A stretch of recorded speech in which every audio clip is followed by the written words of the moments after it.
আসসালামু আলাইকুম। আমি আজকে অবস্থান করছি নারায়ণগঞ্জ জেলার রূপগঞ্জ উপজেলায়, না এলাকাটির নাম বাড়িয়াচড়ি। আমি প্রথমেই কৃতজ্ঞতা প্রকাশ করবো আমাদের মাননীয় পুলিশ সুপার মহোদয়, নারায়ণগঞ্জ জেলা অফিসার ইনচার্জ রূপগঞ্জ থানা, এবং আমার সাথে যিনি উপস্থিত আছেন আমাদের একজন পুলিশের নিবেদিত প্রাণ এসআই রিফাত ভাই, সাব ইন্সপেক্টর। আমি একটি কথা সবসময় বলি যে বাংলাদেশ পুলিশ আমাদের গর্ব, আমাদের অহংকার। আমি যতগুলো কাজই বাংলাদেশে পর্যন্ত করেছি গত 3 বছরে, সকল কৃতিত্ব বাংলাদেশ পুলিশের। কারণ একটি ন্যায়ের পক্ষে যখনই বাংলাদেশ পুলিশ আমাকে সহযোগিতা করে তখনই সেখানে আমরা সফলতা অর্জন করতে পারি। আজকের বিষয়টি একজন প্রবাসী আমার পাশে দাঁড়ানো আছেন আতাউর সাহেব এবং ওনারই আপন ভাই মানিক। ওনারা কিন্তু আপন ভাইয়ের বিরুদ্ধে যে অভিযোগটা, যে বাবার যে পৈতৃক সম্পত্তি নিয়ে আমরা প্রাথমিক স্টেজে এটা এসেছি এবং এটা সত্যতা আমরা লোকেশন থেকে আমরা পেয়েছি। এখন আমরা বিশ্বাস করি এখানে যিনি বিবাদী যিনি আছেন উনি অলরেডি বলেছেন যে ওনার ভাইয়ের জন্য 25% জায়গা যে কমপ্লেন্ট আছে সেটা রাখা আছে। এখন যেহেতু আমরা এখানে স্বীকারোক্তিটা পেয়েছি যে ওনার জায়গাটা আছে এখনো, এখন আমরা সেটা আলাপ আলোচনা বসে স্থানীয় প্রতিনিধি নিয়ে আমরা খুব দ্রুত একটি তারিখ আমরা নির্ধারণ করব। সেই তারিখে বসে যেটা সঠিক আছে সেই ন্যায়ের পক্ষে আমরা কাজ করব।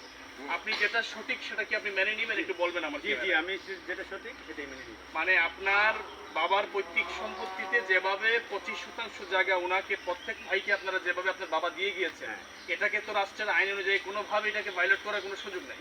নিয়মের ঊর্ধ্বে আপনি নয়, আমি নই, কেউই নয়। তার মানে যেটা সঠিক নিয়মে যেটা হয় সেটা আপনি মেনে নেবেন, অন্যথায় আপনার বিরুদ্ধে রাষ্ট্রকে আমি বিভাগীয় ব্যবস্থা নেওয়ার জন্য আহ্বান করব। হ্যাঁ, আমার বাবা যতটুকু সম্পত্তি পানা সেটা আমাদের 3 ভাইকে লিখে দিছে। আমার বাবা যদি আমার বাইরে 25 দিছে, সে যদি আমার দাদার অনুযায়ী বাবার অনুযায়ী 25 পায় তাহলে আমিও 25 পানা। আজ কম পায়, ভাই কম নিব, আমিও কম নিব। মানে যেটা হিসাব করে 3 ভাইই সমান ভাগে পড়বে, এখানে কেউ বেশি নেওয়ার সুযোগ নাই। যদি আপনাদের যদি ফুফুদের কোনো অংশীদারিত্ব এখানে থাকে সেটাকে মাইনাস করে তারপর 3 ভাই সমানভাবে ডিভাইড করে ভাগ করে যেটা আসবে সেটাই আপনারা সবাই মেনে নেবেন, এটাই নিয়ম। হ্যাঁ, এর মধ্যে আমার মার 15% জমি আমাদের আছে। আচ্ছা, কিন্তু একটি কথা হচ্ছে আমি খুবই মর্মাহত, কিন্তু এই ঘটনাটা আমি ওইভাবে আমি আসলে উনি যেটা আমার কাছে কমপ্লেন করেছেন যে আপনি প্রতিনিয়ত ওনাকে বিভিন্ন ধরনের হুমকি দামকি মারতে চান, আসলে আপনি সন্ত্রাসী কর্মকাণ্ড চালান। আমি একটা জিনিস স্পষ্ট করতে চাই, আর এটার কোনো সত্যতা আমরা এখন এখানে এই মুহূর্তে আমরা পাইনি, কিন্তু কোনোভাবেই ওনাকে কোনো ধরনের এই ধরনের ডিস্টার্ব করা যাবে না। যদি ওনার সাথে কোনো ধরনের আপনি এই ধরনের কিছু কায়েম করতে চান তাহলে কিন্তু আপনার বিরুদ্ধে আমাদের টিম পজিটিভ বাংলাদেশ, স্থানীয় প্রশাসন, স্থানীয় জনপ্রতিনিধি সারা বাংলাদেশ প্রয়োজনে রুখে দাঁড়াবে, কিন্তু কোনো অন্যায়কে আমরা প্রতিষ্ঠিত করার সুযোগ দিব না ইনশাআল্লাহ। আমার কথা কি বুঝছেন? তাহলে যদি ওনার যে জায়গাটুকু দেখানো হবে নিয়ম অনুযায়ী বসে, সেটাতে উনি বাড়ি করে যাই করে বিক্রি করে দেয়, এটা ওনার ব্যাপার, ওনাকে কোনো ধরনের ডিস্টার্ব করা যাবে না। এবং আপনি এটাও ভাববেন না যে আমি 10 মিনিটের জন্য আসলাম, আমি চলে গেলাম, যে রাহান ভাই তো আসছিল চলে গেছে, এখন তার উপরে আমি জামাইয়ে পড়ি, এটা করা যাবে না। না, সে তো আমার বড় ভাই। ঠিক আছে, তাহলে নিয়ম যেটা সেটা আপনি মানবেন অবশ্যই। আপনি এই ব্যাপারে একটু বলবেন? বলবো। ঠিক আছে, আমি সম্মতি জানাইলাম এবং আপনারা যেভাবে করেন। আচ্ছা, আমি এবার যে আমার লাস্ট ফিনিশিংটা দিতে প্রকাশ করছে, ঠিক আছে, আপনাকে দেখাইও দিল, আপনি এখানে স্থাপনা তৈরি করেন, এখানে আপনাদের ভাইদের কোনো ধরনেরই অধিক নাই, ঠিক আছে। আর তারা বলেন, 1 মিনিট বলেন।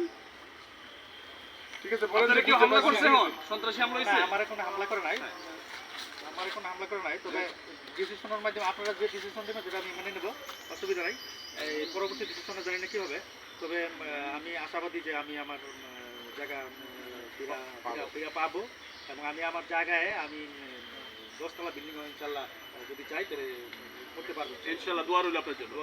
আলহামদুলিল্লাহ, আমি বিশ্বাস করি যে আজকের বিষয়টিও আমাদের স্থানীয় ইউনিয়ন ছাত্রলীগের 1 নং ওয়ার্ড ছাত্রলীগের সভাপতি কিরণ, সে আমাদের মাননীয় প্রধানমন্ত্রীর হাতকে শক্তিশালী করার জন্য যেভাবে ডিজিটাল পুলিশ এবং স্থানীয় প্রতিনিধি এবং টিম পজিটিভ বাংলাদেশ যেভাবে কাজ করে যাচ্ছে, তারই ধারাবাহিকতায় আমি এখানে ইউনিয়ন 1 নং ওয়ার্ড ছাত্রলীগের কিরণ এসেছে, এই জন্য আমি কিরণের এবং সেক্রেটারি এসেছে কি অনন্ত, আমি দুইজনকে কৃতজ্ঞতা প্রকাশ করছি। আর আজকের বিষয়টি আমি মনে করি যে মানবতার উজ্জ্বল দৃষ্টান্ত স্থাপন করলেন বাংলাদেশ পুলিশ, কারণ আমরা অলরেডি আসার পরে কিন্তু সমাধানের লক্ষ্যে পৌঁছতে পেরেছি, তাই না? তো সেই জায়গা থেকে আমি আবারও বাংলাদেশ পুলিশের প্রতি কৃতজ্ঞতা প্রকাশ করছি। আচ্ছা, আর আমাদের খুবই স্নেহের ভাই ঢাকা বিশ্ববিদ্যালয়ের, তো সেই জায়গা থেকে আমি মনে করি এই ধরনের অফিসার অদূর ভবিষ্যতে আরো ভালো পর্যায়ে এবং প্রমোশনে সর্বোচ্চ জায়গায় যাওয়া উচিত, তাহলে দেশ এবং রাষ্ট্র এবং সাধারণ জনগণ তাদের সেবা আরো ভালো পাবে এবং সেবা নিশ্চিত হবে ইনশাল্লাহ। তো সেই লক্ষ্যে আপনারা পুরো ভিডিও দেখতে পারবেন যে আমরা কতটুকু করতে পেরেছি। আর আমি আরেকটি কৃতজ্ঞতা দিব যে আমাদের মাননীয় চেয়ারম্যান, আমার টিম পজিটিভ বাংলাদেশের যে চেয়ারম্যান, আমার খুব বন্ধু, কাছের বন্ধু গোলাম রাব্বানি, সেই ধরনের টিম পজিটিভ বাংলাদেশ একটি প্রতিষ্ঠান তৈরি করেছি, তাই আজকে আমরা এখানে আসার সুযোগ হয়েছে এবং আমরা আসার জন্য রাষ্ট্রের সর্বোচ্চ মহলকে অবগত করেছি এবং অদূর ভবিষ্যতে আমাদের এই কাজ বেগবান করার জন্য আমরা আপনাদের কাছে দোয়া চাইব। আমার চেয়ারম্যানের কথা প্রকাশ করে আমি এখানে শেষ করছি। আসসালামু আলাইকুম।